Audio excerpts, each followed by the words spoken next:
Welcome back to part 2 of my conversation with Julie Behling. In this episode, Julie and I go deep into the roots of communism. We talk about the ideology, the practice, and the failed promises of communism. We then take a deeper dive into the infiltration of communism into America. After that, we talk about the war in Ukraine and break down and look at the roots of the conflict. Finally, we wrap up by discussing what we as Americans can do to stop the march of communism in America. Now, because I have to be very careful about what gets posted on YouTube, if you head over to Rumble, to the Mormon Renegade Podcast channel, you'll find a complete, uncut version of me and Julie's conversation. That's next on this episode of the Mormon Renegade Podcast.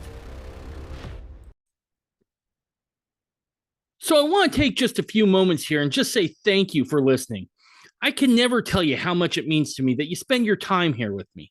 Now, on top of that, last year I received donations that helped me upgrade the audio, equipment, and software. This year I want to do the same thing for video. Now, if you want to help out and make a donation, you can do that by going to MormonRenegade.com and making a donation there. Also, check out the Mormon Renegade supply store at MormonRenegade.com and pick up some merch. Now, if you can't do any of those, I completely understand. It's not like it's been a banner year necessarily for our finances. So maybe just keep the podcast in your prayers. Finally, as I've started to do more video, there's a YouTube channel up for the podcast. But just between you and me, I ain't going to be there very long because I have a feeling I'm going to get kicked off. So to stay one step ahead of that, I've made a channel on Rumble. So head on over to Rumble, look up the Mormon Renegade Podcast channel there, and crush that like and subscribe button. Thank you. I have been very careful on this podcast to only advertise for items that I feel will add value and purpose in your life. That said, I've discovered a book that I really believe should be in every Mormon's library. The book is called Beneath Sheep's Clothing. In this book, the author, Julie Behling, breaks down the communist infiltration into our schools, institutions, and perhaps even most distressing, our churches. The book backs up its claims with well-cited sources so you can go do the research yourself. This book will allow you to see the communist tactics and gives you the tools on how to combat this insidious movement in America. Julie is right now trying to raise money to make the book into a documentary, and I can't recommend donating to this cause strongly enough. So head over to MormonRenegade.com and you can find the link to buy the book and donate to the documentary in this episode page, or scroll down to the very bottom of the landing page at MormonRenegade.com to find a link to buy the book.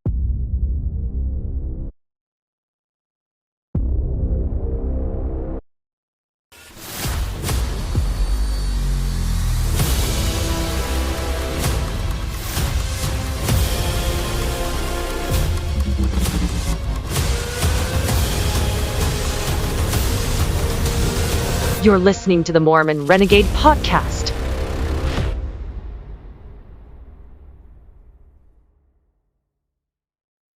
So, Julie, first, again, thanks for coming back on. My pleasure. Julie, first off, thanks for writing that book. That must not have been an easy book to write. Not at all. What was the most challenging part of it for you? Definitely the most challenging part. I mean, all of it had its challenges, but the most challenging part was the ending.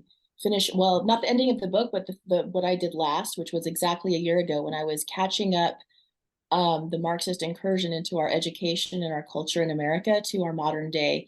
And there's just so many different rabbit holes, and I had to make sure that I was being thorough without going too far down any rabbit holes and getting lost.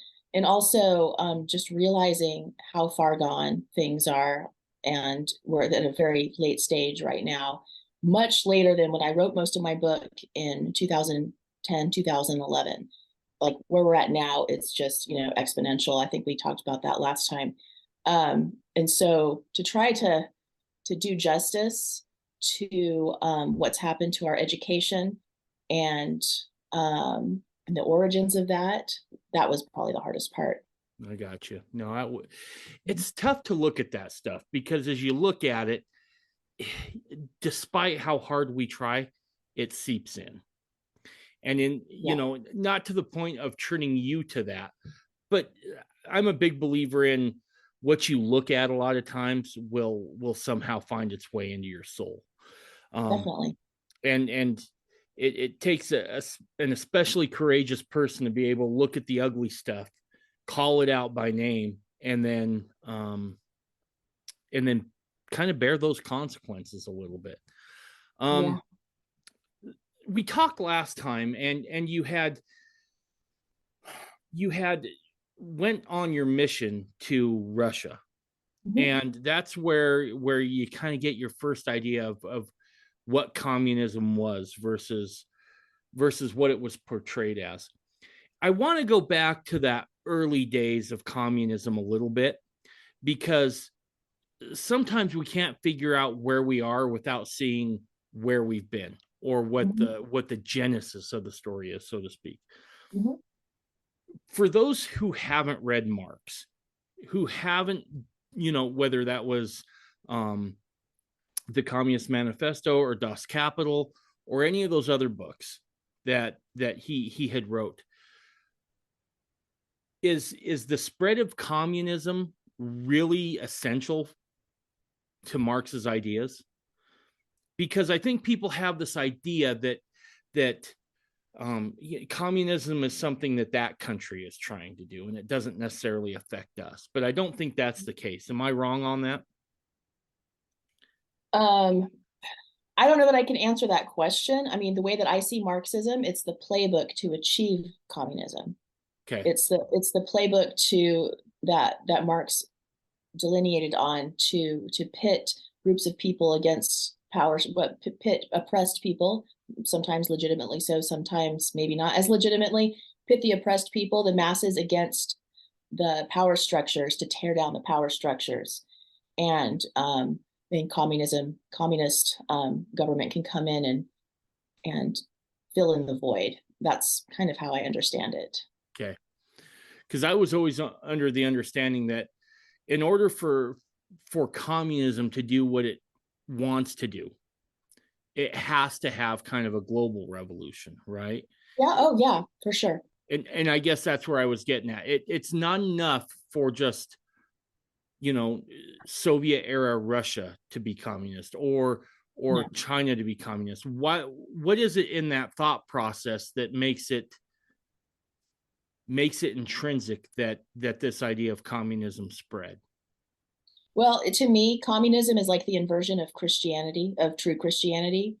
And just as Christianity wishes to spread, but it does so through free will, at least true Christianity uses free will to proselytize. Communism uses force and violence to spread its evil message. Right. It's just an inversion of Christianity. And it's pretty apparent to me, after studying communism and seeing what it does, that it is inspired by, not by God, that's for sure, inspired by Satan, if you want me to be direct about it.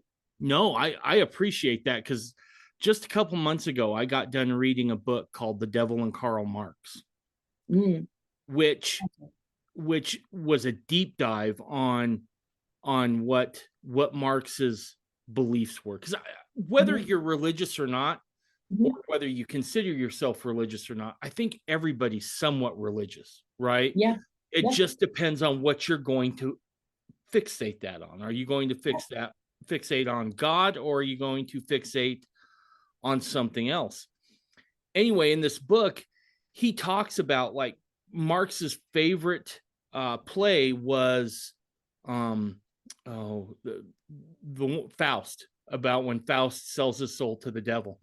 And wow. The other thing I didn't know about Marx is that he was also a playwright, and he basically, like, took the Faustian bargain to another level in his all of his plays and in his poetry. It's a fascinating book. But that doesn't surprise me. I mean, you clearly see, the whole scripture, by their fruits you shall know them. I mean, the fruits of Marxism is death and destruction, enslavement of humanity. So yeah, there you go. Yeah.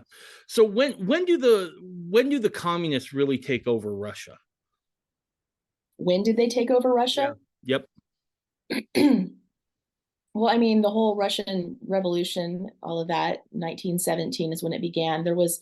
I'm not 100% sure on my dates, but there was a period of years where it was the Reds versus the Whites. The white was the bourgeois, the people who had supported the czar, the people with money, and any aristocracy, and the Reds were the Marxists, the communists.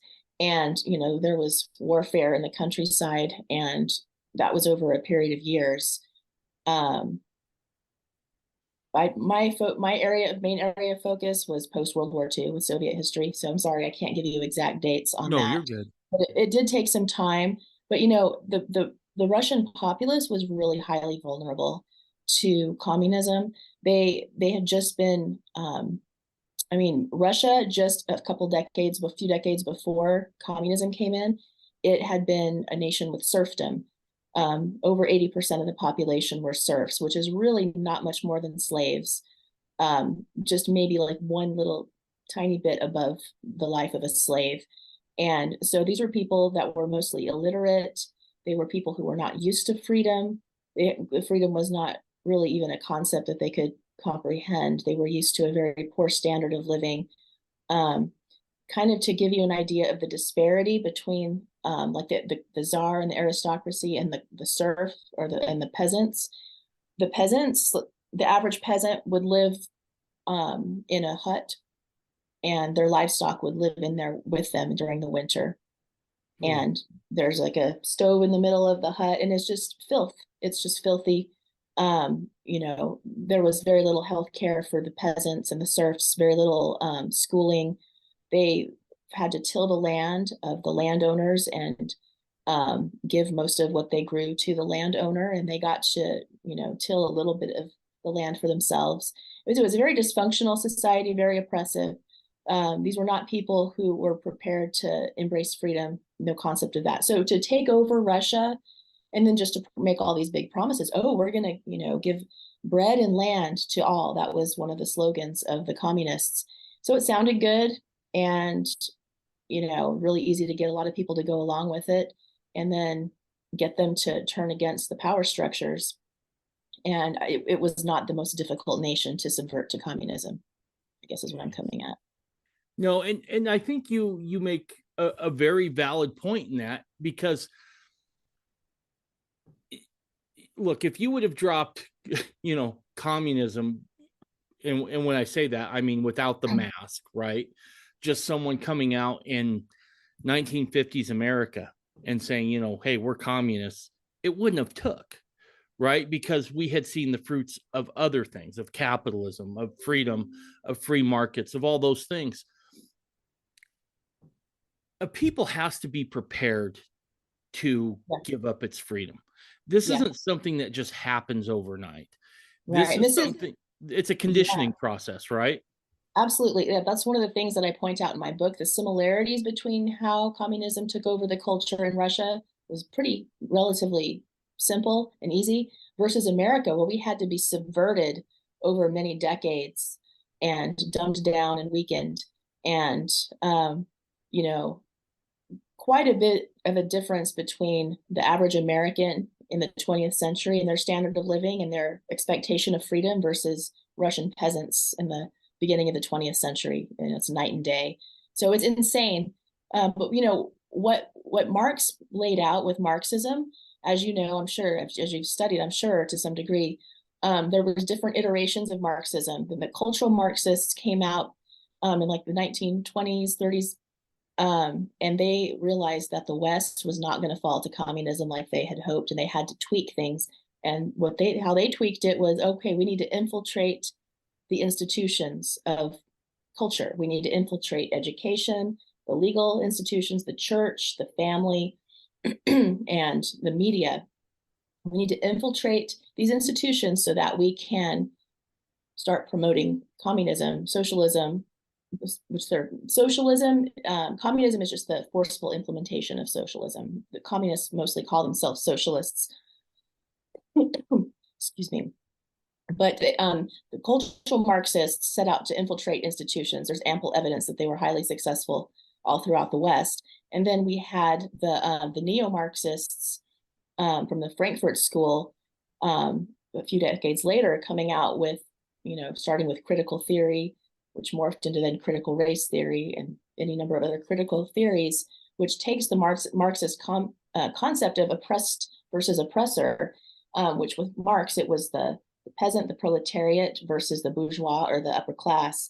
And now you just locate a group of people within a nation that are oppressed or who feel oppressed or who can be made to feel oppressed. Keep telling them how oppressed they are, stoke their anger to get them to tear down the power structure. With critical race theory, it's people of color versus whiteness, white supremacy. Critical queer theory and gender theory, it's the LGBTQ, whatever, non-binary people versus people who are heteronormative, cisgender, that's normal heterosexual people. They're the enemy now, to tear that system down in order to destroy the binary genders and the family, essentially. And so they've retooled Marxism to prey upon the weakness of Americans, with, for sure, our legacy of oppression of people of color and slavery was probably our easiest point to exploit. And they also are exploiting the compassion of Americans who don't like to feel like they're oppressing anyone. So now it's easy for this culture, the system that they're implementing, to try to make Americans feel guilty for, if we have to do the gender affirming care for children because we don't want children to commit suicide. They exploit the compassion of Americans in that way. But we have to understand what's going on here. And for sure, we need to be compassionate, but we have to be wise as serpents as well. Yeah, and I think you hit in describing, the critical theory of Marxism, neo-Marxism, right?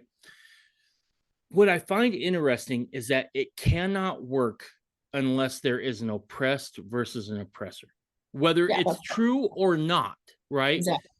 And Marx is very clear on this, that there has to be conflict, right? And it's out of this conflict that this new society will emerge from the ashes. In fact, if I'm not mistaken, Marx once wrote a poem in which he said, I will stride like a creator through the destruction in which my ideas have created. So he was very aware of this idea of struggle, of conflict. Conflict was just at the center of how Absolutely. you got things done, which really raised a lot of red flags for me. And this is the part where I fully intend that I'll get another strike on YouTube, but that's all right. When you looked at Black Lives Matter Inc., right, the actual organization, there was no doubt that thing had its seeds sown within that Marxist ideal. It took me a while to figure out how closely it was, right? But if you just read that first part in there about class struggle, about racial struggle, it became very apparent. And then it even went so far as to say, we really push against this idea of the nuclear family, and that it takes a society to raise good children. Right, because the family is oppressive. Right. Yep. And then it was a couple months later when I figured out the woman that actually started the organization, she confessed she was a trained Marxist. Yep. And so in that, you see all the telltale signs of this conflict ideology. I don't know how else to explain it. It's just this ideology of conflict. It's led me to wonder, though, how does it operate once it gets past that point, right? Because if you always have to have the oppressor versus the oppressed kind of mentality, how does that make for a functioning society without constant bloodshed and blood running in the streets?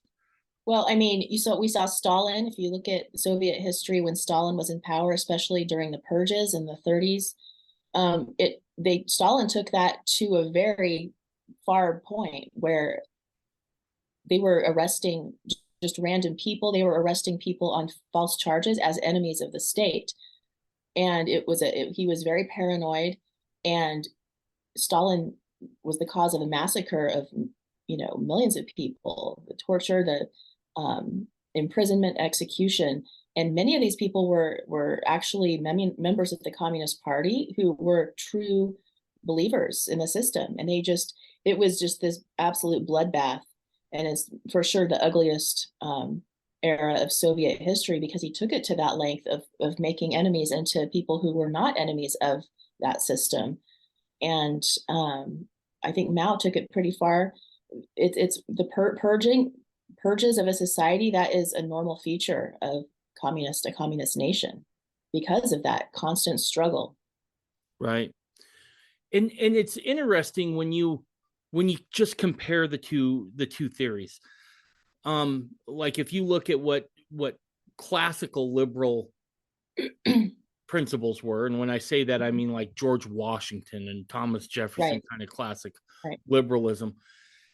Yeah. There was this idea that it didn't matter what your race was. You know, I understand that the founders struggled with slavery, but I think an honest assessment of history will show it was a struggle. It wasn't something that all of them were necessarily for.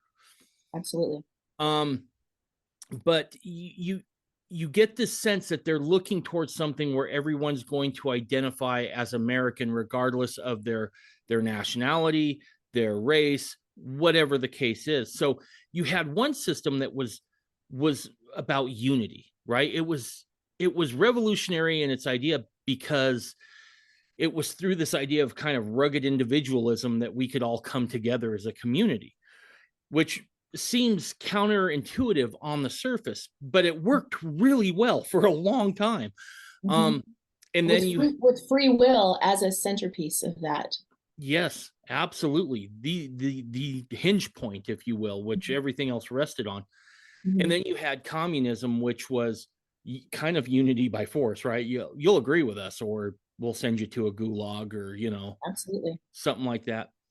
So did you ever study anything about Chinese Marxism? Because that's where or Chinese communism, because that's really where the next big revolution happened, right? Outside of Russia. I have not studied it in depth. I've studied it. I'm learning about it as I go. And there's definitely episodes of Maoism, in the Cultural Revolution in China that are just as shocking and horrific as what happened in the Soviet Union. Mao definitely was inspired by Stalin. And, it's something that I am interested in learning more about, but I can't speak definitively on that as I can on the Soviet history. Sure. No, that's just fine. Especially once again, my area of focus was Christians in the Soviet Union, more specifically. Right. So. What is it about the idea of God that communists and communism found so abhorrent that they couldn't let it stand? Because they want the state to be God. And so there can be no other God other than the communist state, the socialist state. That's wherever all the people have to look to the state as their protector, as their provider, and the rule giver. There can be no other God before the state. Right. That in itself is a massive hinge point for communism.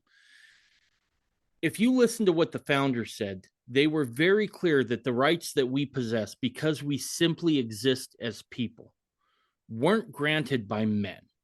They were granted by God.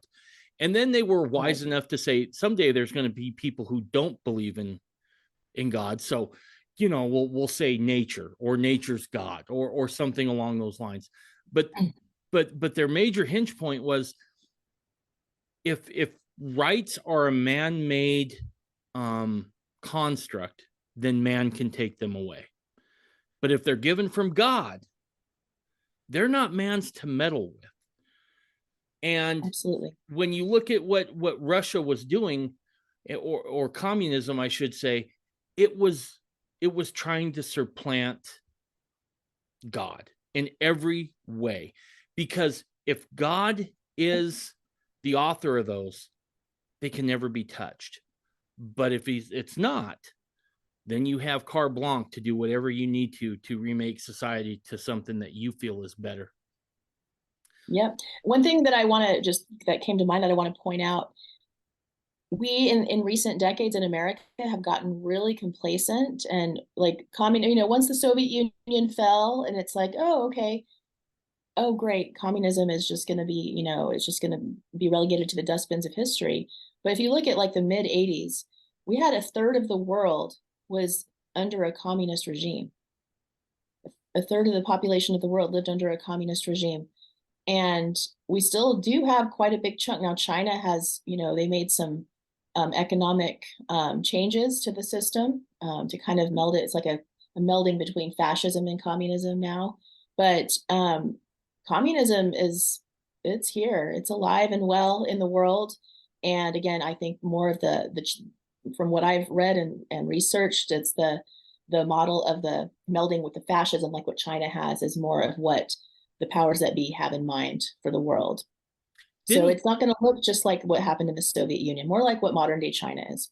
I was going to say, didn't China even give it a cute name like state capitalism or something like that, and made it sound?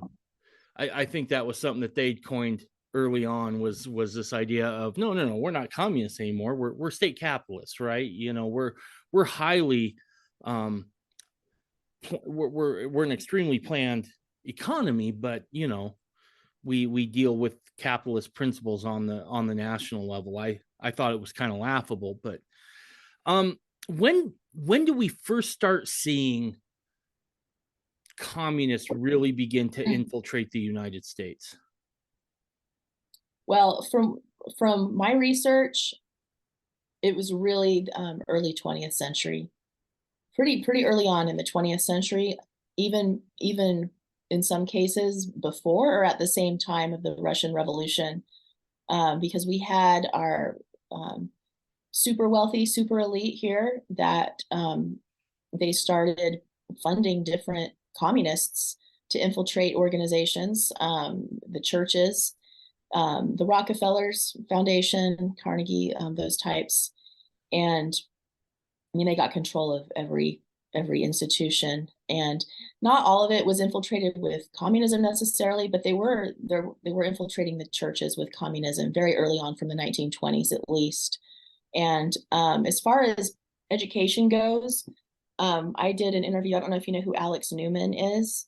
He's excellent. He's a reporter for the Epoch Times, or a contributor to the Epoch Times, and also has his podcast, The Liberty Sentinel. And anyways, I interviewed him a couple months ago for my documentary, which is based on the content in my book, Beneath Sheep's Clothing. And I asked him to give a history of communism in education in America, and he even took it.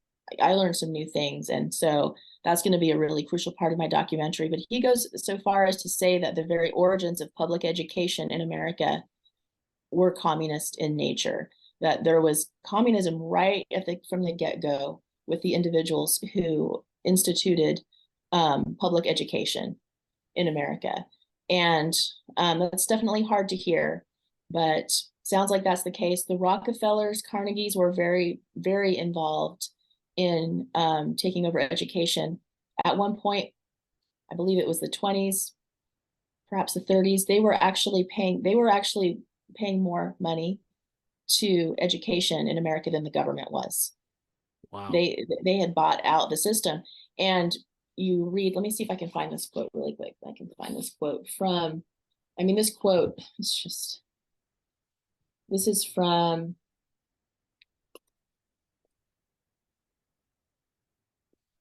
just a second.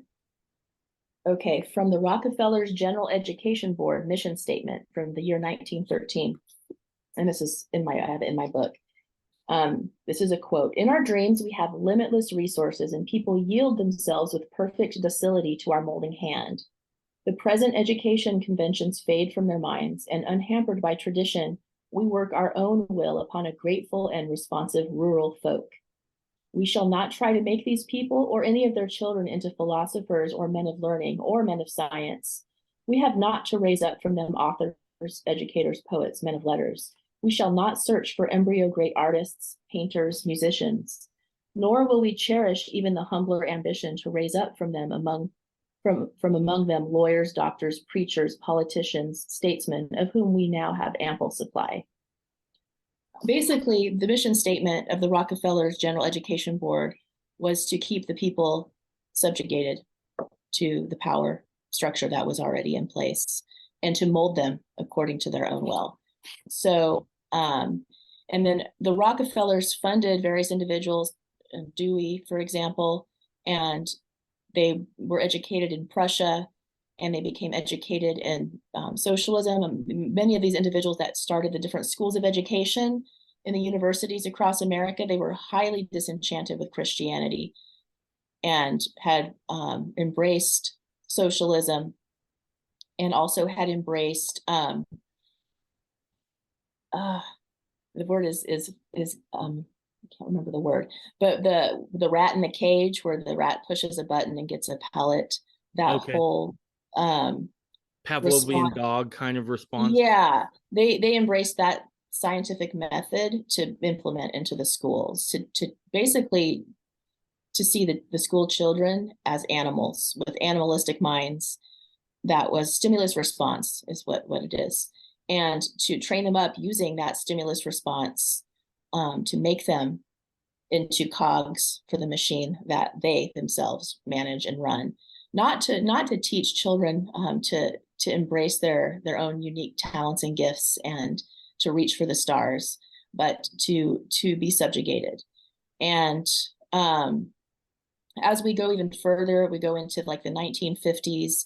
There's different experiments done. There was an experiment done in some inner city schools amongst African American children, where and this was marked definitely a communist, they put different things into the reading curriculum that was involving like acts of terror and like setting things on fire and have not promoting it necessarily, but like teaching children to read using stories of setting the house on fire and doing this, and also mocking Christianity in some of these cases. And there were the other things that they did to dumb down America's kids with taking away phonics from the reading curricula in many cases, and just changing things as they went. And then it reached even more.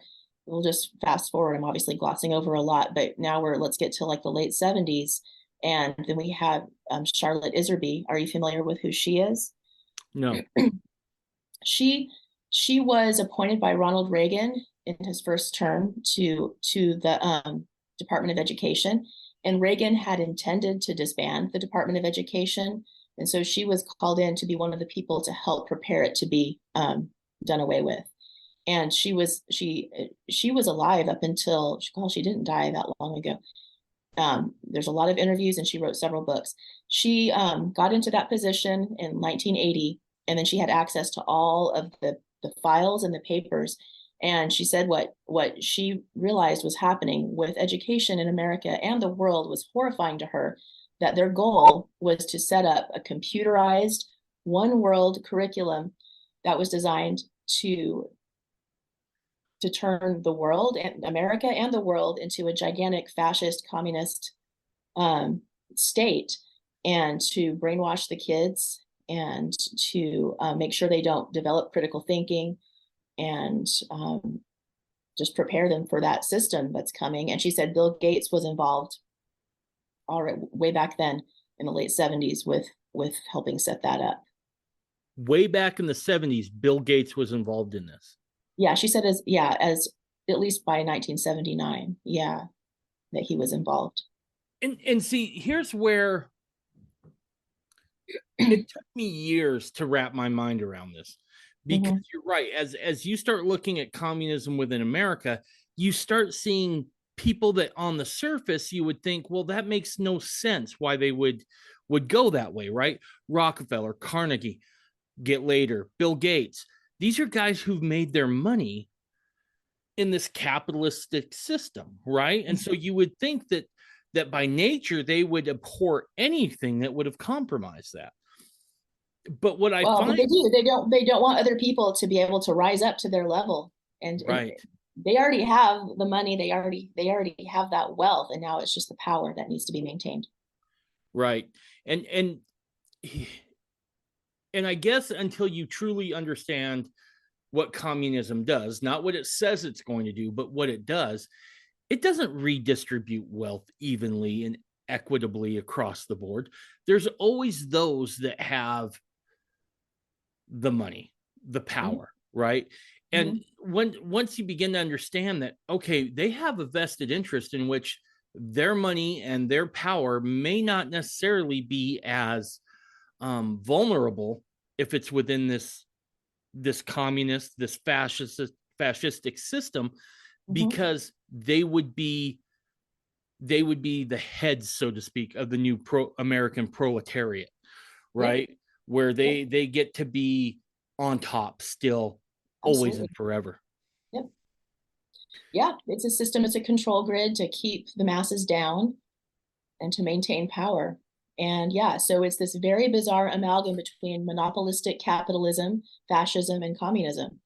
The three very corrosive and systems. And yeah, we don't want that. I don't want that. You keep saying something that fascinates me. And that is, you keep lumping fascism in with communism, which I agree with. But if you listen to academics, they'll say, well, no, fascism and communism, those are completely different things. Fascists and communists don't get along. I mean, Germany was fascist, and the communists fought against Germany in World War II. Explain to me and to the listeners how it is those two are more closely related than they are polar opposites. Because I think that's something that's super important to realize, and I'll explain when you're done why I think that is. Well, I don't consider myself an expert on fascism, but the way I understand it, I mean, is that governments run the businesses, and they don't necessarily. So in a true communist scenario like the Soviet Union, you didn't have big business. You just had everything, all the industry managed by the government. And as far as I understand it, in a fascist system, there are different businesses, but the government has control, is very much in bed with them, and the businesses are not allowed to just do whatever they want. The government has a say in that. I mean, yeah, it's not really opposite. It's just a different twist on things. And then you add the monopolistic capitalism. We have our Amazon and our Apple and our Walmart and these various mega companies, and they're making the big bucks. The small businesses are getting the short end of the stick, and that probably is likely to get worse as time goes here in America. The government's not going to take over Apple in terms of doing away with the logo and the name of it, but to have these partnerships with Facebook, with Twitter, they definitely are doing that. And it looks like the powers that be are just using whatever systems work for amassing the most power and wealth at the top and keeping the rest of the population under control. Yeah. I think I've told you this before. I've told everybody else on the podcast. I'm a surveyor by profession. And one summer I tore my knee up good, tore the ACL. It was like a full 6-month recovery. And I remember I was just getting bored. I'd done just as much office work as I could do to catch up. And the guy I worked for, he was like, well, you want to go to school? You want to pick up some more classes? And I'm like, yeah, that sounds fun. So he's like, tell you what, I'll pay for half of whatever you want to take. Well, I already have a degree in land surveying, so now I'm going to go take courses that are fun. And I'm going to divulge just what kind of nerd I am. I totally went for political science, right? And went towards world government and constitutional studies. And so I just took a hodgepodge of classes. And when I was studying world government, the thing that jumped out to me is how ambiguous some of our political terms are, right? When we talk about right, left in America, for the most part, it's still kind of within, and I'm saying the average person, right? It's still within that kind of 1776 kind of mindset, right? right left on that spectrum. When you talk about right left in Europe, you're talking about fascism and communism, right? And so we use that term right and left, and it doesn't mean the same thing as it means in Europe, right? So if you were to look at like a whole scale that was nothing but freedom, and the right side is like complete freedom, almost anarchy, libertarianism, America bumped back to about here. But then if you go to the left side of that spectrum, you have communism on the complete end, or monarchy, and then you have just a few steps down fascism. So it's that ambiguity of terms that I think really confuses a lot of people as well, right? Like, oh, well, the communists were against fascism, ergo they must be more closely related to us. And that's not the case whatsoever. And so I was fascinated to hear you lump those in together, because you're the first person I've talked to that actually kind of recognized how close they actually were. They're not miles apart. They are really, really close. And they're just abusive to individual rights and abusive to any people that would try to rise up and usurp the power structures. Right. We tend to think that communism could never happen here. We tend to think that it's one of those things that's a European problem, right? But that's not the case. We see it coming here. We've seen that it's been here. Why do you think it is that Americans are so unwilling to see just what kind of danger we're really in on this? The biggest problem is that educating Americans about the nature of communism was deleted from the curricula, from all of the education from beginning many, many decades ago, maybe perhaps from the beginning. Very specifically, that was done so that they would not understand how communism and Marxism work. And then we had, you look at Hollywood and those culture makers from the get-go, there were those scandals that occurred with different movie directors being found to be communists. And there was the Red Scare amongst Hollywood executives, but that was a real thing. Many of them were different Hollywood directors and writers, screenwriters were recruited in like the 1920s to become communist, and some of them did. And they began inserting that agenda into, the movies and the different productions. And I don't know that, obviously socialism and different ideologies friendly to communism have been huge in our entertainment. And now we're to the point of woke insanity where entertainment is just putting out all this neo-Marxist drivel for preschoolers, for children, for everyone, where it's like hard to even want to watch a movie anymore. It's just so absolutely overrun with neo-Marxist woke ideologies. Communism, again, it's the wolf in sheep's clothing, that it can have a nice appearance. It can look nice and warm and fuzzy. And if you don't understand how to look what's beneath the surface, you can be easily duped. And communism really preys on a lot of weaknesses that we humans have to dupe us. It's just human nature. So obviously educating people about the true nature of communism I'm extremely passionate about it. Wrote my book, my documentary based on the content of my book. I'm hoping to reach many more people with this information, and not just reach people, but help people. My documentary will be used as a tool, segments of it, to help people in their local communities to be able to educate people. And I have I'm not going to spill the beans on that, but we really need to reach mass numbers of people as quickly as we can to help them understand these agendas. A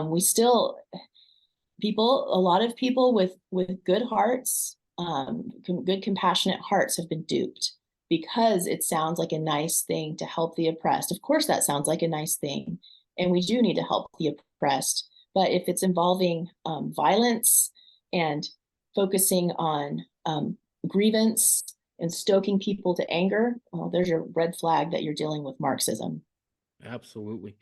You bring up a good point that I don't think people one, truly understand what what communism is anymore. Look, I was a kid when the Berlin Wall fell, and I remember I was watching cartoons, and I remember, I think it was Dan Rather, if I'm not mistaken, came on and said, "Boys and girls, you're going to want to wake up your parents." And so I went and woke up my parents, and I was like, "Hey, you gotta come watch TV, I guess." I don't know. They interrupted the cartoons. I was super pissed. I remember that. I was like, what? You got rid of the Smurfs for Dan Rather? But yeah, I was upset. So I went and woke up my folks, and I remember my dad saying, "I think this is finally over. I think we won." And if I'm not mistaken, in one of the in the world government class I was in, there was actually a kind of a dissertation or a thesis wrote that really caught fire within academic circles, this idea of the end of time, right? We had defeated this monolith of communist whatever. It's on the dust, it's in the dustbin of history, on the ash heap, but it comes back. When you're starting to encounter a lot of these things again, are you surprised it has come back? Well, let me ask you this: did it ever really leave? No, of course not. I mean, there's several nations that North Korea, China, many other nations have been communist all along. Yeah, it was. A lot of people say that communism just kind of went underground in terms of its threat to the West. But boy, in the last 10 years, it has certainly shown its face. I wasn't very politically aware when I was a teenager, or even a young adult. I just was kind of more of generic. My parents were both conservative. My dad was in the military. And so I had more of a conservative leaning, but I was very unaware. It was really and truly living in Russia, coming back, studying Soviet history, and then delving into my thesis and studying, up to my neck, as I say, in primary sources of the oppression of Christians in the Soviet Union, and, reading all these horrific accounts. And my major professor for my Russian language and literature master's, herself being a Soviet dissident who escaped the Soviet Union by the skin of her teeth in the 70s. And we studied the dissident literature of the Soviet Union, and boy, it's unforgettable. And it really opened my eyes. I think in some ways, it was very unusual for me to get that kind of education in grad school. I don't think most Russian professors are former Soviet dissidents. I think there's probably a lot more progressive type folks that are major professors. Before that major professor, the previous head of the Russian department at Florida State, where I attended, was actually an LDS man who was one of the first mission presidents for the LDS Church in Moscow. And so that whole Russian department at Florida State was, I think, a little bit different from the get-go due to him and his legacy. But yeah, I had an unusual experience because I met different people who also studied Russian history, even Soviet history, in graduate school, and they didn't come away with the same type of understanding of communism that I did. I think it also helps that I'd lived in Russia before, and I already saw the aftermath and, the human toll. Not all of it, obviously, but I saw a lot of relics of communism and what that had done to people. And I really deeply care about the people of Russia and the former Soviet Union. And so it was very personal to me. So, yeah, but again, I really wasn't politically aware at all until this process that occurred in my mid-20s and kind of matured more into my 30s. If you're comfortable with it, because I don't want to do anything that you're not comfortable with here. Mm-hmm. Can you tell me about that human toll it took? Mm-hmm. that you saw? Yeah. What was it that you saw that left that kind of impression? I'm hoping not. I'm not repeat. If I'm repeating anything from our previous interview, let me know, because I have a hard time remembering what stuff I've No, shared where. it's okay. I can go through and edit a ton. You're good. Okay. Well, just for example, there was one man that as a missionary and our missionaries, we were working with this man in the city of Saratov, Russia, named Karl, and he was a double amputee in a wheelchair in his 80s. Um, the city that I lived in for much of my mission, Saratov, had a lot of ethnic Germans that had settled during Catherine the Great. And Karl had been a soldier for the Soviet army in World War II, and he had been taken prisoner of war by the Nazis and subjected to horrific treatment. Then he was liberated from that. But then what the Soviet Union did is, because Karl and people like him were ethnic Germans, they were assumed to be spies now for the Germans. And then he was taken to the Gulag in the Soviet Union after he'd been freed from the Nazi prisoner of war camp. And so he spent years in the Gulag after that.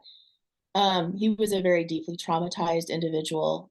And I met a lot of deeply traumatized older people.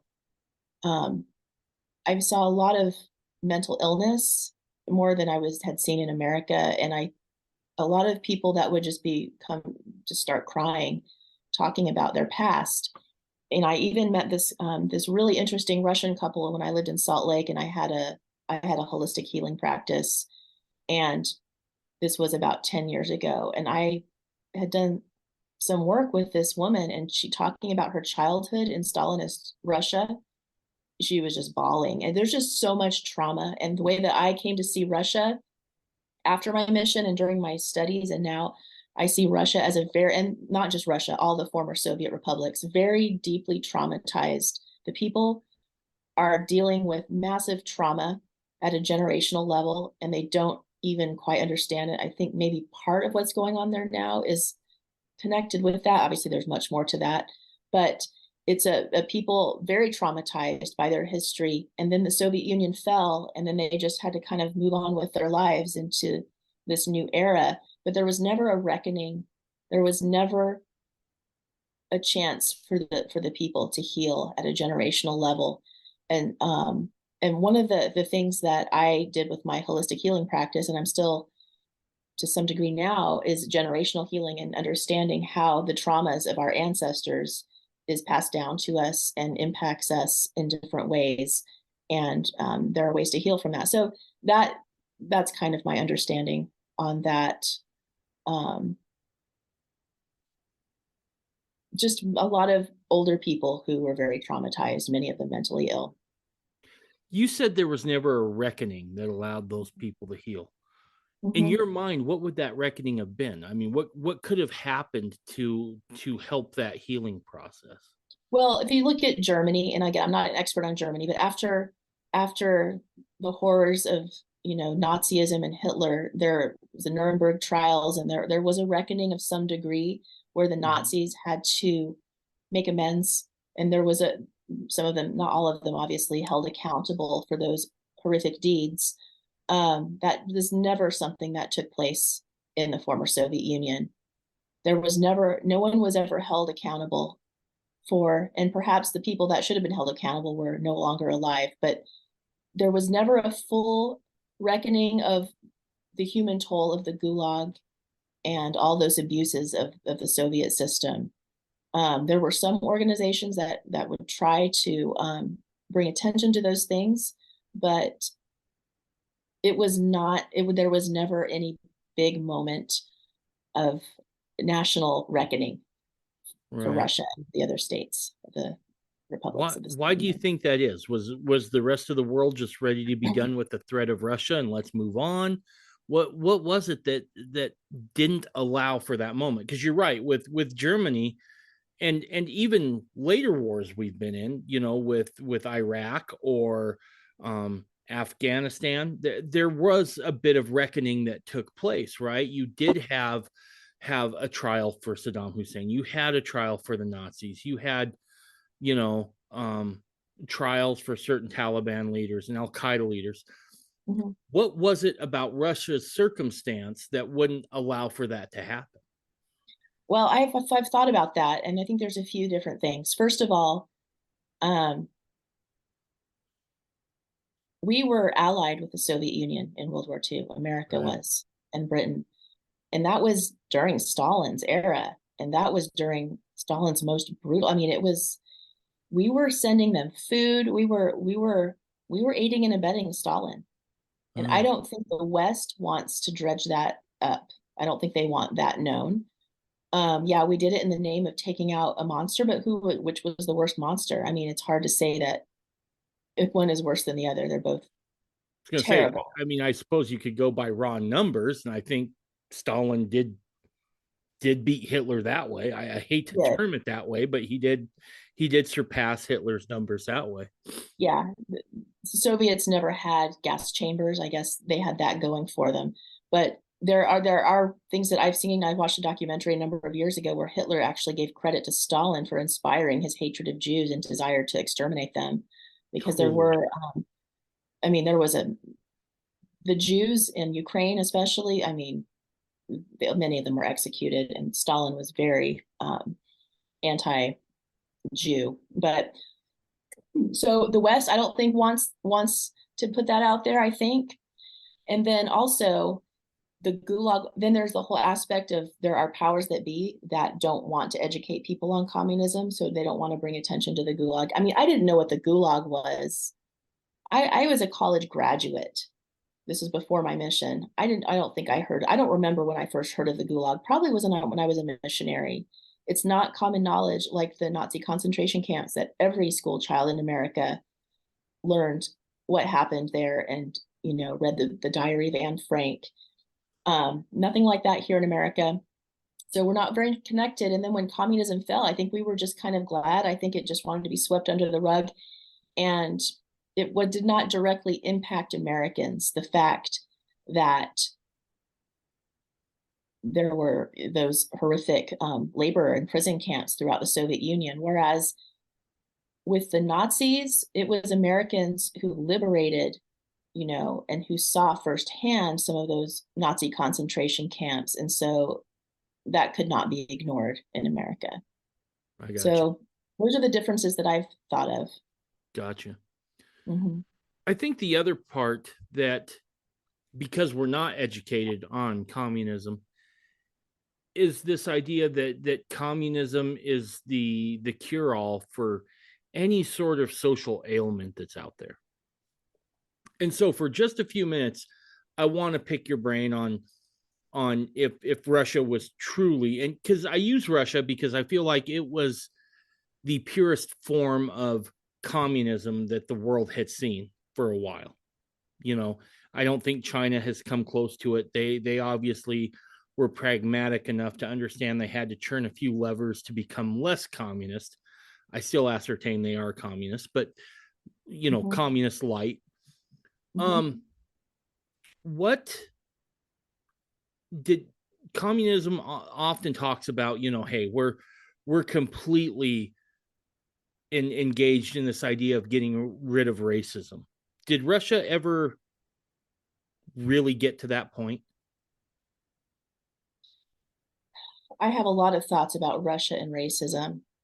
I have to say, so I went to college at Florida State, Mm-hmm. which is in Tallahassee, Florida, which is deep south. It was 45 minutes south of the Florida-Georgia border. Right. And I went there for my undergraduate, and I did my master's there. When I moved there in 1993 to start college, and I grew up all over America. My dad was in the military. I go to Florida State, deep south, and I feel like shocked at the racism that I saw in Tallahassee. There's literally another side of the train tracks where there's a Black university, and it was just jarring for me. My best friend in high school was Black. I grew up, my whole upbringing was not hyper focusing on race. It was not really a thing. So it was weird to go live in the deep south and see the racism there. But then I went to Russia on my mission, and I really saw some racism. Um, the things that people would say openly, it was very shocking, very racist against Jews, against gypsies, against people from different, like, let's say Azerbaijan or Armenia. People were just very openly racist. I was, again, there in the late 90s. Maybe it's a little different now, but the whole communist, like, oh, we're bringing all the peoples together, it's just a sham. same thing with what they said about treatment of women. That's The where I was women, going next. Good for you. the women in Russia, I hope it's better now. I haven't been to Russia. It's been 20 years, 21 years since I've been there. But holy moly, the misogyny that I saw when I was there. Women, and part of that, okay, Russia had more casualties from World War II than any other nation. It killed off a good chunk of the generation of men. Women had to kind of take over in a sense, but you see a lot of um, families where it's a single mom with kids living with the grandma, and where are the men to be found? They're drunk or they're dead. Um, I saw numerous, at least once, maybe twice a week, all winter long, you would see women dragging their drunk husbands home on the ice, physically just dragging them on the ice so they wouldn't freeze to death. You never would really see women drunk, but drunken Russian man, that whole stereotype is there for a reason. And but at the same time, so women running the show, but yet there was a lot of misogyny. It's very, very strange dichotomy there. And, the Soviets, and again, I was there pretty soon after the fall of the Soviet Union, they claimed to uplift women, but what they did is because women can work now, and now we're going to put all the kids in from like the earliest of ages in these kindergartens and these daycares, and be raised by the state essentially. But what ends up happening when women are put in the workforce and the men are just disabled and drunk is the women now have to, and we see this in all countries, women are now responsible for the home and breadwinning. Right. And in Russia, even up until when I was there were no conveniences. Like when I was a missionary there, we were making our food from scratch. If I wanted to eat something other than bread and pasta, it would be made from scratch. I met so many women who worked full time, did all the cooking from scratch and cleaning, and they would go grow their own food all summer long on their plot of land, their dachas, and raise the kids, and no husband, and all of it. That doesn't sound very ideal to me. And the very, very staunch lack of male leadership, but still misogyny on top of it. And that's kind of like what it was with the different ethnicities. The Russians were very ethnocentric and not very polite about people of different races. I happen to fit in very nicely in Russia with blonde hair and blue eyes. But different missionaries who were like maybe Asian, or there was a Hawaiian missionary. I know that and I actually had some Mongolian mission companions, not treated quite with the same amount of respect. Yeah, it's very strange. So yeah, it's all a scam, the sham, what the communists say about doing away with racism and misogyny. That's not what I saw. What about this idea of equality across the board? Did it ever come close to doing that? Well, equality in impoverishment and equality in enslavement and subjugation to, the state in that way. Yeah. I mean, God, it's hard to say. I'm sure there's some things, like the one thing that I can say that Lenin did well was that there was they taught everyone to read. Everyone learned to read. They had to learn Russian, and they did have the public schooling. And there's a lot of smart people in Russia, a lot of great scientists and a lot of great minds, and and some of them I know would have come from peasant backgrounds, so there was that aspect of it. But then there's the equality of impoverishment, like I mentioned. Right. Everybody's poor, so we're all equal, with the exception of those at the top of the proletariat, right? Yes. Those the top government officials, yeah. Yeah, running the show, so to speak. Yeah. So it and that was the thing that surprised me, and the thing that continues to surprise me is that there's this idea that, oh no, the system of communism is fine, we just haven't found the right person to run it yet. But who's the right person to have that much power, to There's have as one much power as God. there's one guy I would trust, but so far nobody named Jesus has come to administrate that thing, right? So it can't be ran properly. It doesn't. There's no way. I think the founders understood that. The founders of the United States. That's why they divided power up. They understood that if power is centrally located, you're in a world of hurt, and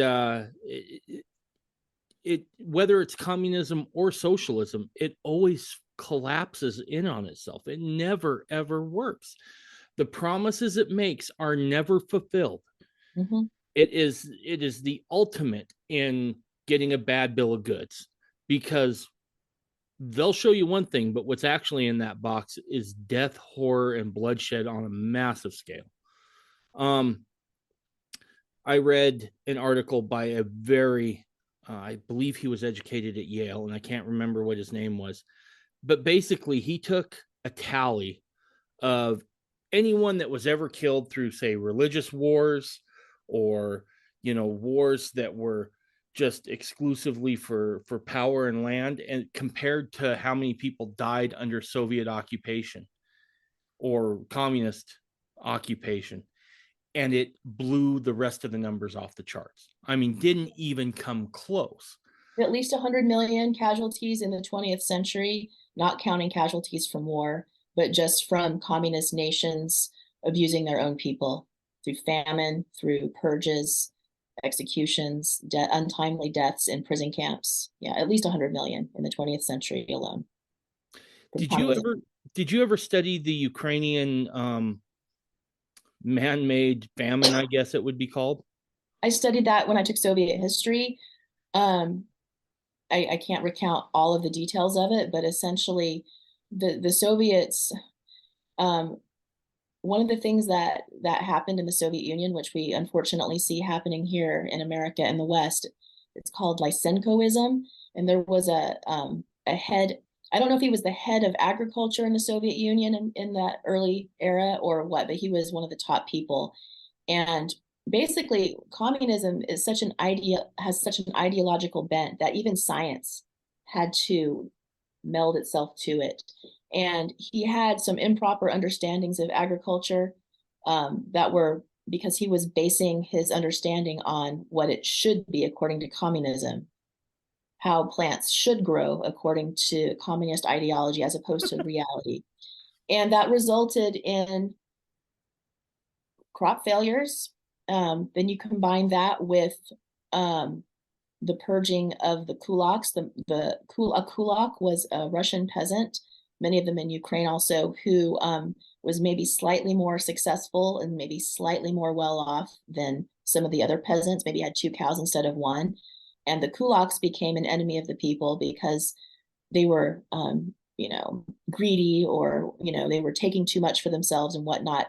And so they would go in the countrysides and ask the kulaks, the people that were maybe had a slightly better house or 2 cows, you have to give us your cow, hand over the goods. And the ones that were like, no, this is mine, well, you're off to the gulag for you.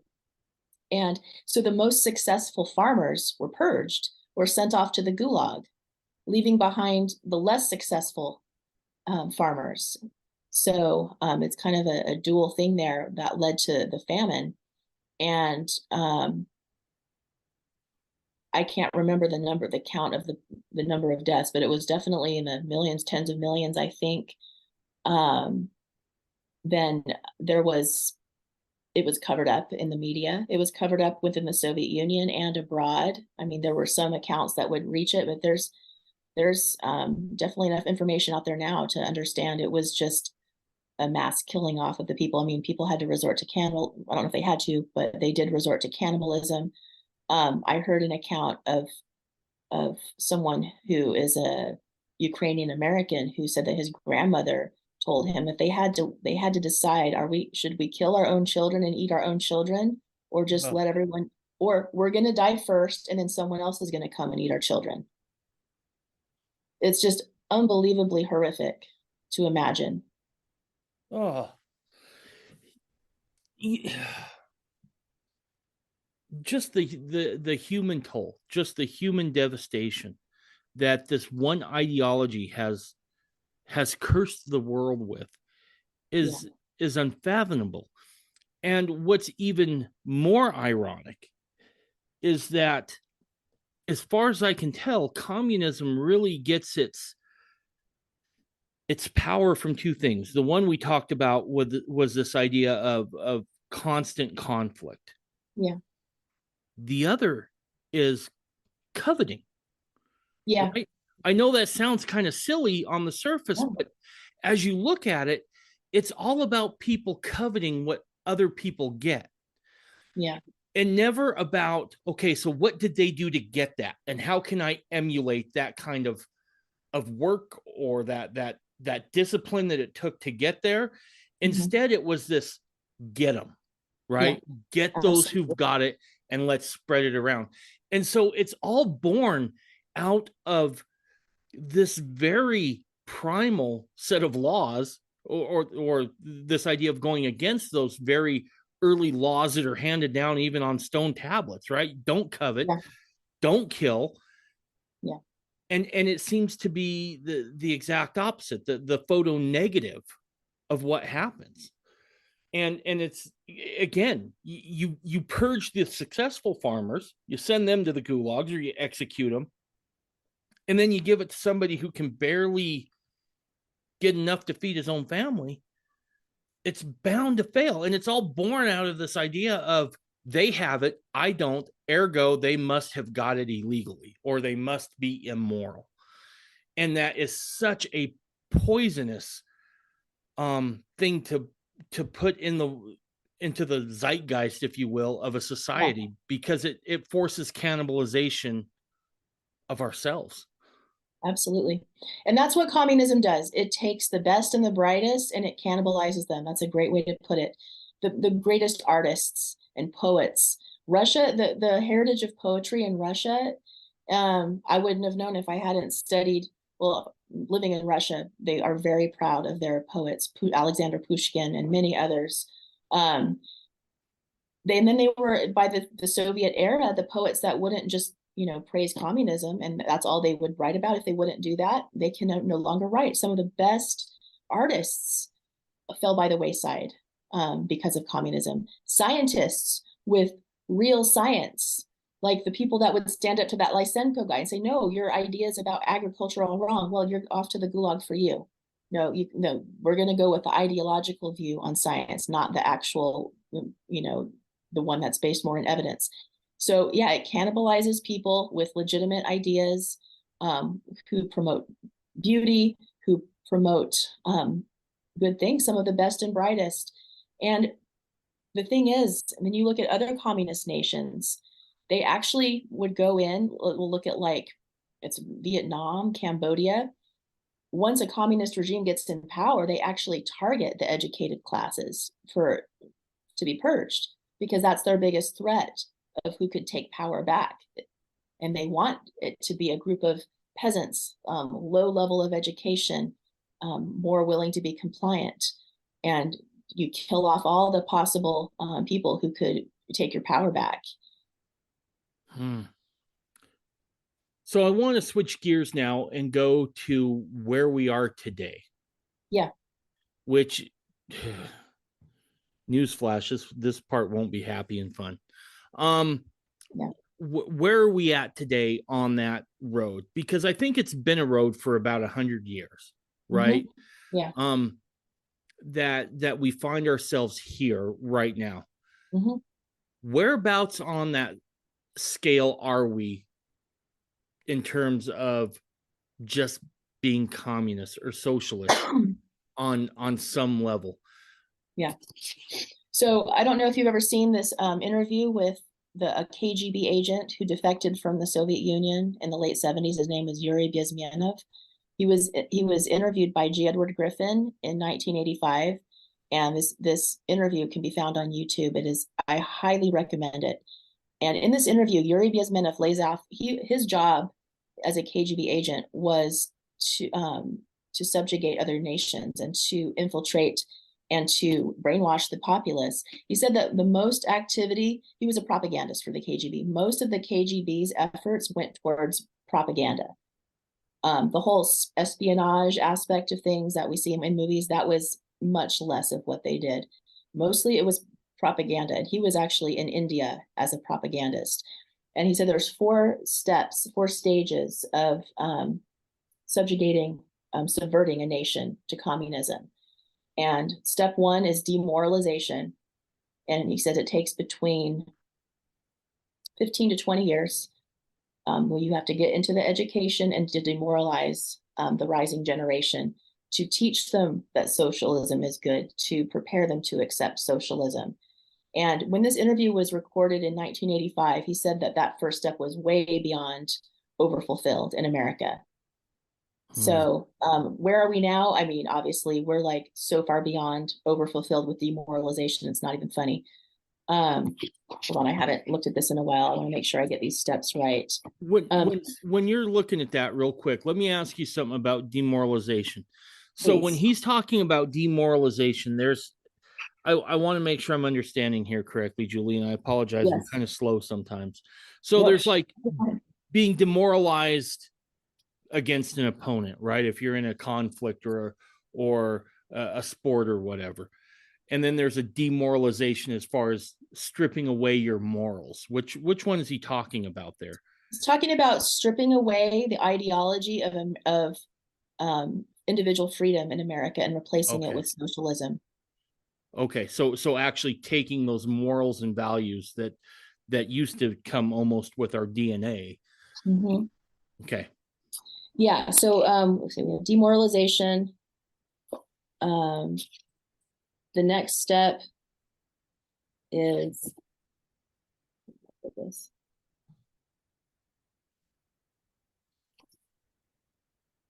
Sorry about that. Okay. No, you're good. Step 2 of ideological subversion is destabilization. This takes between 2 to 5 years to enact. And in this phase, the nation's economy, foreign relations, defense, its different institutions come under attack to shake the nation at a foundational level. It takes 2 to 5 years. I believe we began destabilization in March of 2020. So it's been 3 years. So 2 to 5 years to destabilize a nation. We're definitely very far gone with that. Step 3. Hold on one second, if I could. That's an awfully specific date. Explain to me what happens in March of 2020 that leads you to believe that destabilization occurred. Lockdowns, COVID lockdowns, and pandemic measures, and all the destabilization that emanated from that. And then some of it not connected. I mean, we have our borders under massive attack. That's not necessarily connected to COVID, but it's also happening during this time frame. Our military there's some destabilization with us sending all of our military equipment over to Ukraine. Our economy is undergoing some destabilization.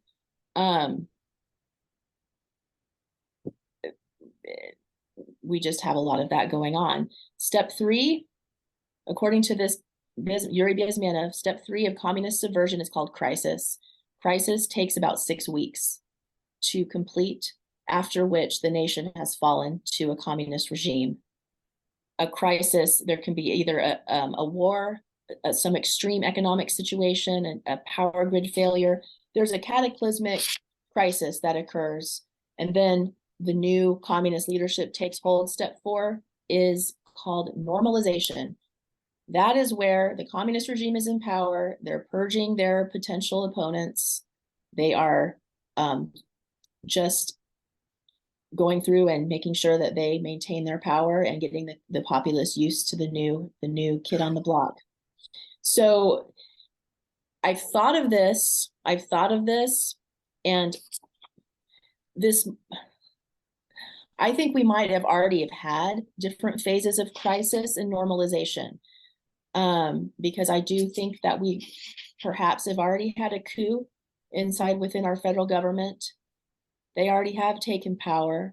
They're already trying to normalize us, and it's just not fully taken hold in every aspect yet. Or you could say we're pretty far advanced with destabilization, and there could be some big crisis that could come Again, I don't know that the powers that be are for sure going to follow the exact pattern of setting up a communist regime. But we can't assume that they're not going to follow that pattern. Right. We should assume that it's possible. And the good news is that we still have some element of free speech, obviously not fully, as fully as we would like. There's a lot of censorship, and as you are well aware, but we still have some time right now where we can try to wake up more of the populace. I don't think we can prevent this crisis from happening. I don't think we can prevent a lot of things, but I think we can prevent this whole thing from being successful ultimately. There are probably going to be a lot of casualties, though, in the meantime. We can try to make it so that it's a short-lived, more of a short-lived system that tries to take over. I don't know. I mean, we don't know what the future holds, but we have to assume that following through to a full tyrannical, government in America, that we have to assume that that's possible and that it's imminent and act accordingly. I'm just thinking here. You were talking about normalization as part of one of the steps.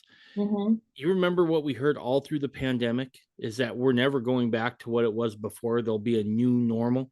Yes, exactly. The surveillance, the type of surveillance, and now with the new AI that they have, and of course now they want to get that. Yuval Noah Harari talks about wanting to get under the skin of every person so they can have our biometric data.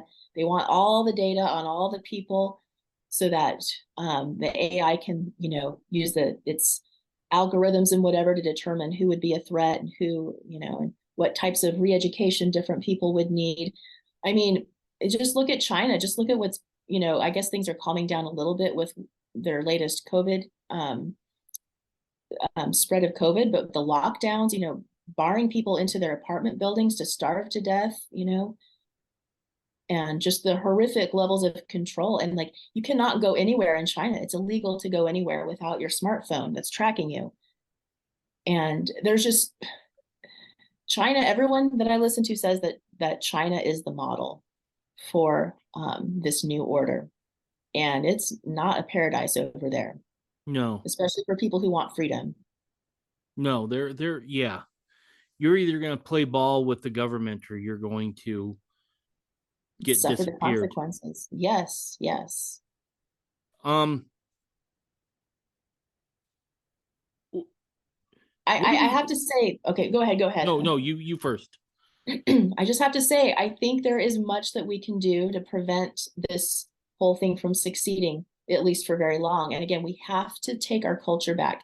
I don't feel like I have control over what our leadership in Washington, D.C. does, but our local school boards and school districts, our local churches, what we allow our children to view, the entertainment we allow them to view, and it's hard, believe me. I'm a single mom and I'm homeschooling my son and making sacrifices in order to do so. And he did attend some charter schools at different times, and there were some positive things with that. But the system, the education, there's just so much of it. That's a whole other topic. It's just, I couldn't leave him in that situation.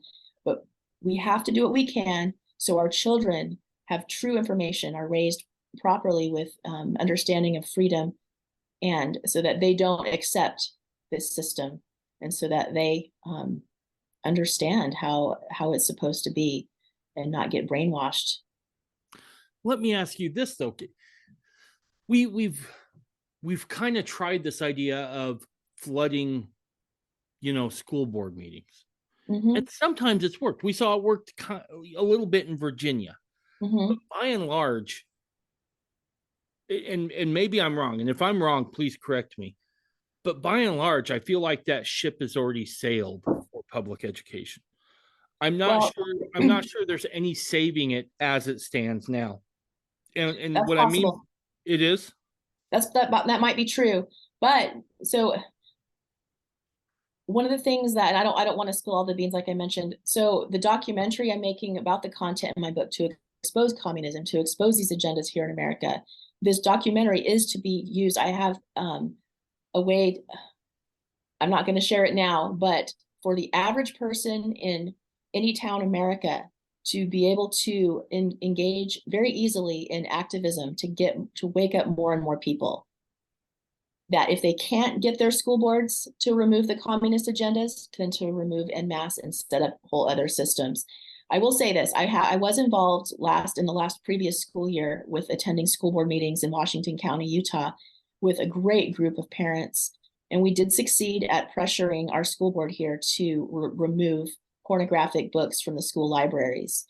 And we were loud, we were respectful. I was one of the people, I shared how hypersexualizing children is actually part of the communist agenda to destabilize society, and gave copies of my book to all the school board members. Me and some other people delivered copies of my book to most of the principals in our area and following up with them. I do think that there are things that we can do as citizens.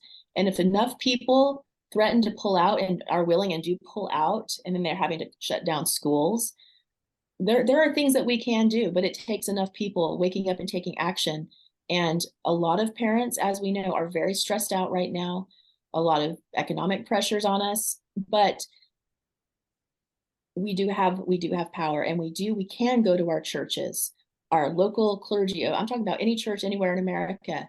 And again, my book very much exposes how communism has infiltrated our churches and what that looks like and what specific things to show so that they can be taken out. We can go to those leaders of their churches locally and try to press our churches to remove any elements of communism and so Marxism from the churches, and then say, well, if you don't, then we're just going to leave.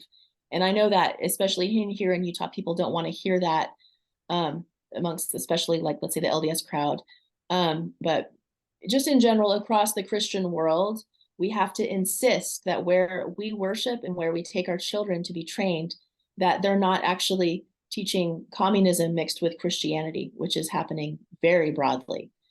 And again, pull out. And if the churches will not comply with our wishes to remove communism, which is anti-God and anti-Christ, out of the church, out of our churches, we have the power to do that. And if there's enough of us, we can really make some waves. Yeah. And I'll say this. We know the LDS Church listens to its congregants on some things. I mean, the Manti Temple was a very powerful point there, right? They were going to gut it and do to that temple what they're doing to Salt Lake. And enough of the locals stood up and said no. Yeah. And they instead went and built a different one in Ephraim. But they do listen. Where they've infiltrated churches, that's super concerning to me, because if you can get to a point to where communism and religion can work together, that is a dangerous thing, because it's happening. It's been happening for decades. Religion is supposed to act as kind of the fail-safe mechanism within a society, the society's moral compass.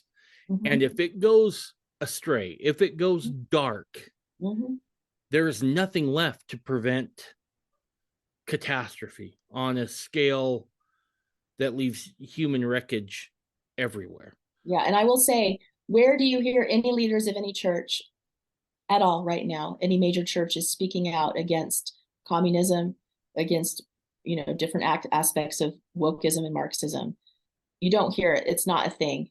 The ones that you did hear in the past, of course, Ezra Taft Benson and Billy Graham also was openly and vocally anti-communist back in his earlier days. They either were silenced or whatever happened, but we don't have leaders of churches speaking out against these agendas. We are the ones that have to do it, and we have to hold our churches accountable. I will say that out of all the major churches that I studied, the top 10 major churches, Christian churches in America, the LDS Church has the least evidence of communist infiltration. But that's good. There's still some concerning things. And then we have upwards of half of America's mainline Christian churches by mid 20th century were very deeply infiltrated with communism from the top down. And it's gotten significantly worse. Now we're to the point, again, I don't remember if I mentioned this in our previous interview or another interview that I did last week. We have clergy. There's a YouTube video you can watch with a clergyman of some church somewhere on the East Coast and a drag queen preaching a sermon to some little children on how when Jesus said, when the scriptures say that to be a peculiar people, well, this drag queen is a perfect example of the peculiar people. Oh, I think when it comes to churches, it comes down to one thing, and that's your 501c3 status, right? And that's a very big thing, yes. And I think we have to start talking to our churches and ask, and then have this conversation with the church's congregants and say, look, we have a choice to make. Perhaps we lose our 501c3 status, and all of us here within these pews had better be in a position to where we feel comfortable giving more than maybe our normal 10%, because that's the only way they're going to be able to survive, right? I think in some ways, the 501c3 tax exempt status was a form of heroin for churches. You get them hooked, and then they can't imagine life without it. And you can strong arm a lot of churches with this idea of bankruptcy or having to shutter the doors if they lose that 501c3 tax exempt status. That's just one aspect of it. The other is, and again, I believe those churches that will not go with the ideology at hand and allow more of this woke Marxism in, they will be heavily targeted, especially the major churches, heavily targeted with hit pieces in the media, more mockery than normal for those specific churches that won't get with that system, with the woke Marxist system. And then in extreme cases, if there's any churches, they have to probably be smaller churches. I think they would be at risk of getting the Branch Davidian FLDS treatment of government raids. They only can get away with that with unpopular churches that can be made to be viewed as crazy cultists. But with major churches, I think I just looking at what I know about how the world works, I guarantee you they have blackmail material on major church leaders of all the major churches, whether it's made up or real. I guarantee you there is blackmail material that these powers that be will threaten to come out of different hit pieces against different leaders if churches don't comply. So we as congregants of the various churches have to actually tell our leaders of churches, please go ahead and let the hit pieces fly. Let it all fly. And at all cost, let's cut our ties with government control and government incursion, Marxist incursion in our churches, so that we can actually be what churches are supposed to be, which is helping people develop a relationship with God and to walk with God. Yeah. And look, if I'll say this, you had better start getting to a point. I don't mean you, Julie, but we as people, we better start getting to a point to where we don't peg our testimony to a man, to people. Absolutely. People are people, no matter who they are, no matter where they go, and understand people are fallible, right? Yeah. And that's okay. If you walk into it and understand that it's going to happen at some point, you're going to be let down by either another congregant or something that's said from the pulpit is going to piss you off, or whatever the case is. But we better get to a point to where we start to peg our testimonies to something other than people, or else we're in trouble. Trust not in the arm of flesh. Exactly. Because when that happens and people get rocked, they're prime pickings at that point. Absolutely. Right? Absolutely. I also think that that this is, again, one of those things that shows the genius of the founders, right? Is Yeah. sometimes we tend to look at the separation of church and state as a form of protection for the state from religion. But it can also work the other direction, right? In trying to protect our Absolutely. churches from the government. Absolutely. So that healthy separation was there for both parties, not just one against the other. Right. Most definitely. Yeah. And again, with the documentary that I'm making based on the content in my book, that is very much going to expose how in the Soviet Union they infiltrated the churches with KGB agents, and how America's churches have been infiltrated with literal communists beginning over 100 years ago. All these different aspects.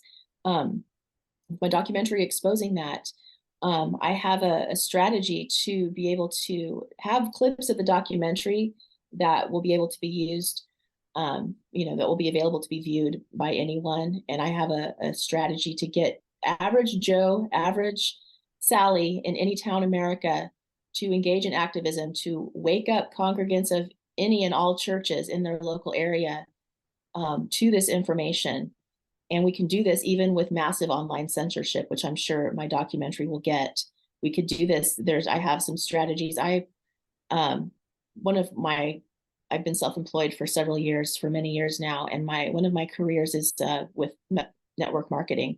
And I'm not ashamed of it. Network marketing uses some great principles to activate large numbers of people. But the product I'm selling here is freedom. And I will use some of my training with network marketing to help activate people to be able to go into their communities and get this information out, even with massive censorship. And I hope it's okay if I plug this. I'm actually Absolutely, please. I need to raise some funds right now to pay my filmmaker, so we can get the trailer finished and then raise funds to do the whole rest of the documentary. If anyone would like to donate, please go to beneathsheepsclothing.com/donate. And I'm doing a give, send, go.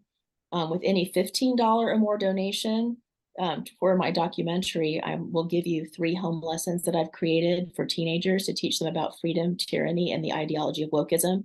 Those are PDF documents I'll give to you for any $50 or more donation.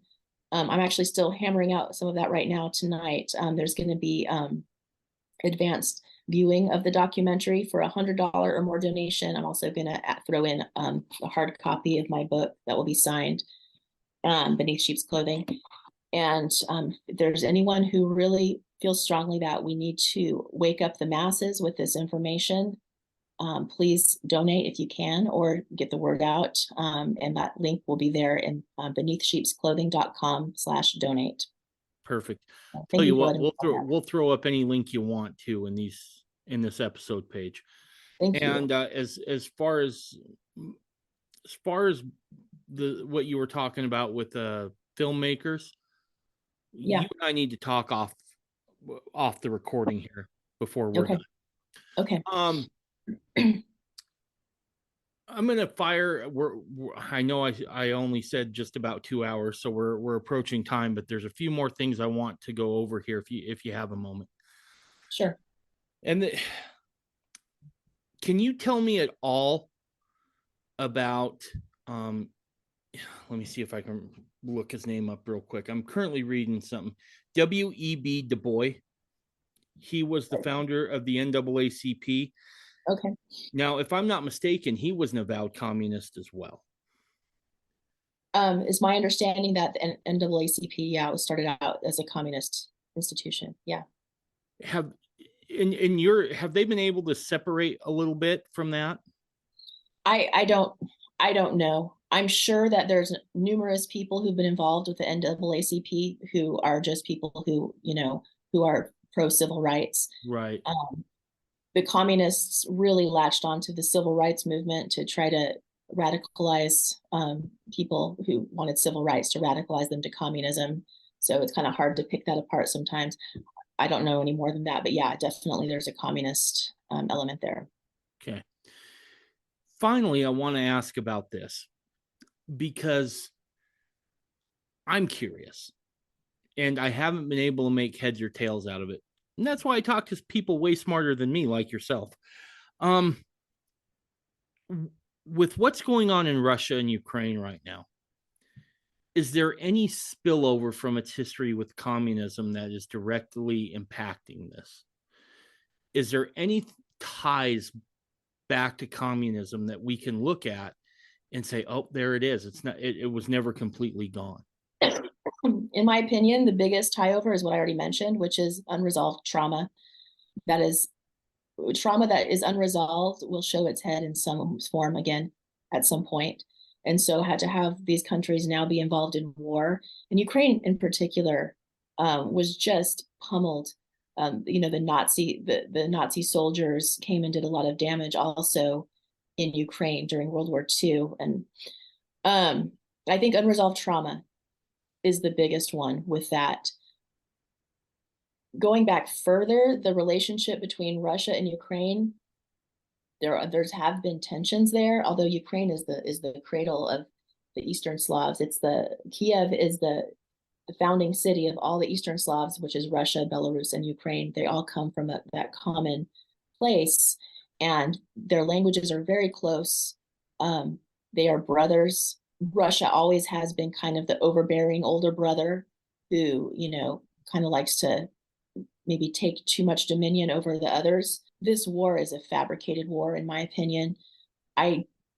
It's very painful for me. I can't look at what's going on. I look at enough really hard, heavy things, and I'm actually a very empathic person, and I have to kind of separate myself emotionally. But anytime I've looked more closely at what's going on, the human toll in Ukraine, not just with this war, but even before it, it's very painful for me. Yeah, I think both governments are probably pretty bad, right? Ukraine's government was was very corrupt. I think Russia's, we know Putin's oft his political opponents, right? Doesn't necessarily speak to a smooth transition of power where the populace has a say and who's ruling things. What's unfortunate is it caught in the middle are just people, right? Yeah. Just people. But I don't think any of this would be possible without some sort of deep-seated recognition of looking for the strong man or the strong central government. Mm-hmm. And that's the ultimate fear, right? Is that because people have been conditioned to look for that. There mm-hmm. might be brief moments where people don't look for that. But if that's what you've known for generations, I think people tend to gravitate back towards that authoritarian kind of way of doing things. Well, Julie, we covered a lot of stuff. Is there anything we didn't cover that you want to get to? No, and you asked a lot of questions that no one else has asked me in interviews. It was very fun. Thank you. I think we covered a lot of bases, and I think it's important to recognize the danger that we're in without going into fear.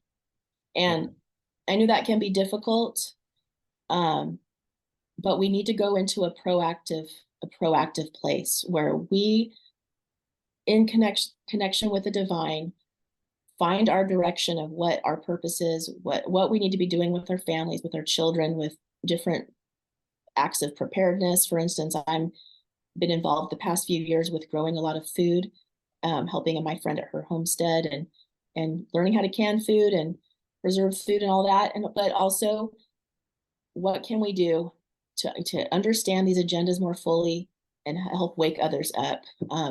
There's a lot that we can do, even with very dark forces working against freedom. That's I guess, the main point I have. That's awesome. I got one last question, then I'm going to let you go because I just find this conversation fascinating. Mm-hmm. Where you look at the two main thrusts of communism mm-hmm. that allows that ideology to thrive, mm-hmm. conflict and envy. Mm-hmm. I think envy is one of those personal things that each one of us are going to have to get over. Yeah. And, we're going to, that's a God problem, right? That's mm-hmm. one that we're going to have to take to God and be like, heal my heart. Yes. But this conflict one, this mm-hmm. one is a little more external, right? Mm-hmm. how do we combat that conflict narrative? Because you're talking to a guy who's very flawed, right? When I get hit, per se, my first instinct is to hit back, but harder. That's not necessarily a good way of doing it. So how is it we diffuse this conflict that seems to be propagated by those wanting this communist system? Because there's a part of me that thinks if we cannot, we've got to somehow be able to get our point across without being part of the conflict. Yeah.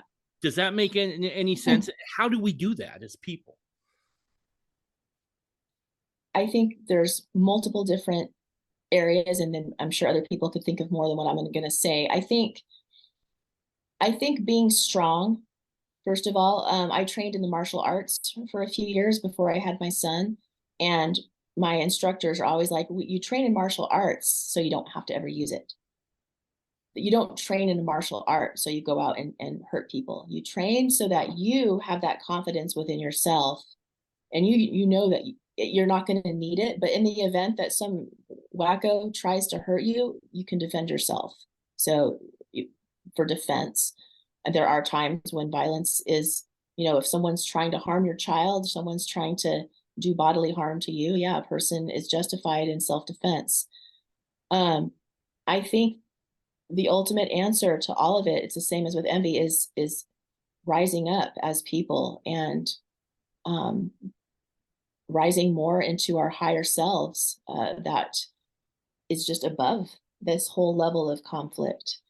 And I think having compassion on our enemies, even like the ones that we think are just evil through and through, they're serving a purpose here on this earth to expose people to evil. And that is part of, at least why I believe, why we're here, to be able to choose. And so we can have a level of respect for even our opponents, and not a hatred, no hate. We don't need to have hatred, but to be strong, we need to get ourselves healthy, be able to defend ourselves. I say even have love for our enemies. I think that's what Jesus said also. And those are my simple answers. Yeah. I don't think those are simple answers. I think that those are hard answers, because I keep coming back to two guys always. Well, three, if you count the source, but I come back to three people who won and did it very unconventionally, right? You had Jesus, who, if you believe who Jesus was, yeah, he could have snapped his fingers and not died and whatever, but chose not to hit back. Whether you like him or not, Martin Luther King Jr., he was like, read Jesus, read the Beatitudes, and then be nonviolent, don't hit back. And then Gandhi, the same thing. Gandhi openly said, we're using the tactics of Jesus here. Which really pisses me off, because I'm a big fan of hitting back. But at the end of the day, I think that's the only thing that wins, right? We have to be able to kind of take it to a certain extent, that extent being, bodily harm, obviously. But I think more than that, I think where the communists have been really good about being able to infiltrate and slither their way in, I think we have to start doing a better job of evangelizing for things like freedom and rugged individualism and capitalism and those sorts of things. But I don't know. We'll see how it all shakes out. But yeah, Julie, it was awesome. Let's do this again. Sure, I'd love to. Let's like I said, stick around for 5 minutes when we're done recording. But I think you're a rock star. I think that your voice is so needed right now, because I just don't think people are aware, and you're definitely out there ringing the alarm bell. So I appreciate that. But thank you so much for having me. You bet. Let's talk again, and definitely keep me informed, and let me know when that documentary comes out, because I'd love to have you on again. Absolutely. All right. Bye, everybody.